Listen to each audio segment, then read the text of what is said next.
l'impression que le premier set était le plus important à gagner, que finalement, c'est là que vous avez peut-être gagné déjà presque le match, hein. Vous avez pris l'ascendant. Oui, j'ai pris l'ascendant, je pense que ça lui a fait mal de perdre ce tie-break alors qu'elle a quasiment mené tout le set. En fait, elle m'a breaké à 5 partout, 30-0, là, elle ne doit jamais perdre le set. Dans le tie-break, elle me donne une double faute, 2 fautes directes, et c'est vrai que c'était inespéré pour moi de gagner ce premier set. Et je pense que ce qui l'a achevé encore plus, c'est que je la break en début de deuxième set avec un point dont vous vous rappelez qui était incroyable. Et je la break blanc, et derrière je confirme mon service, et là je pense qu'elle a eu un petit peu mal au canne mentalement. Et voilà, ces 2 premiers jeux du deuxième set ont fait qu'après elle a lâché progressivement. Et après, si j'avais perdu le premier set, moi j'aurais pas lâché, ça c'est sûr. Peut-être que j'en serais aussi sortie vainqueur, mais ça aurait été une autre affaire parce que cette chose en confiance, elle peut faire très très mal. C'est mon acharnement qui a fait que je suis revenue là où je suis.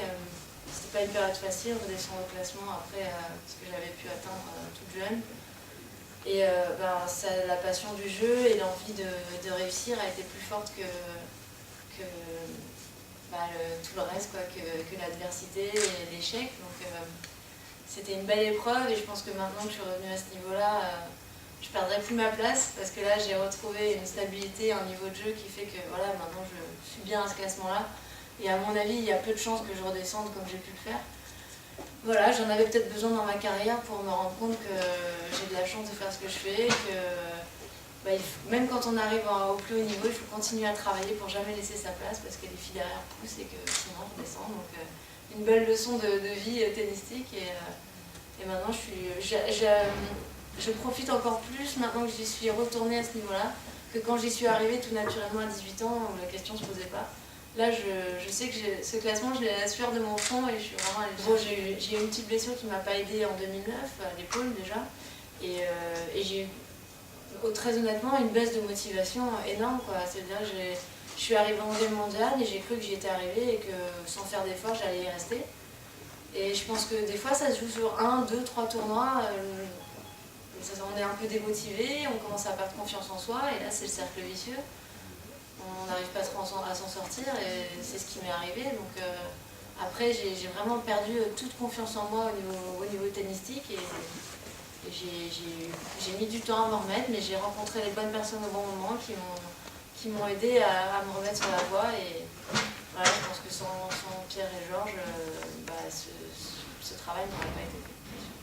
Mais c'est ce que je ressens aussi, hein. Des fois, je sens que je pourrais me lâcher plus sur le terrain, et que après, c'est peut-être n'importe quel joueur ressent ça aussi, c'est aussi la tension d'un match et tout ça. Bon, c'est pas évident à gérer, mais en tout cas, je pense effectivement, oui, que je peux jouer encore mieux au tennis, et ça me donne envie de continuer à travailler, de trouver encore les clés pour lâcher les chevaux encore plus. Et c'est plutôt bon signe quand on pense qu'un joueur a de la marge, c'est qu'il y a des belles choses qui arrivent et qu'il peut y avoir encore de la progression. Alors ça me fait rire quand on dit que le tennis féminin n'a pas de hiérarchie, mais quand même sur les derniers tournois de la dernière année, c'est toujours les 3-4 mêmes. Donc Williams, Sharapova, Azarenka, toujours les mêmes en demi et en finale. Donc voilà, je veux pas prendre de risques. Moi je vois bien une Sharapova, je la trouve très très en forme aussi. Serena évidemment. Surtout qu'elle va se méfier maintenant de Roland après ce qui lui est arrivé l'année dernière, donc elle risque d'avoir les dents longues. Et voilà, après, pourquoi pas un petit exploit d'une Française, pourquoi pas, bon, on verra. Et en l'occurrence, vous, sur votre plateau, c'est Azarenka au 3e tour, si tout se passe bien? Ouais, si tout se passe bien, comme vous dites. Donc match après match, et si je peux me faire un petit Azarenka cornet sur un gros cours à Roland, ce serait un super match. Et évidemment, là, si j'arrive au 3e tour de Roland, ça m'aura fait 7 matchs d'affilée gagnés, donc je ne pourrais pas être plus en confiance que ça contre Azarenka. Et il faut qu'elle aussi, elle arrive au 3e tour. On ne sait jamais ce qui peut se passer dans le tennis.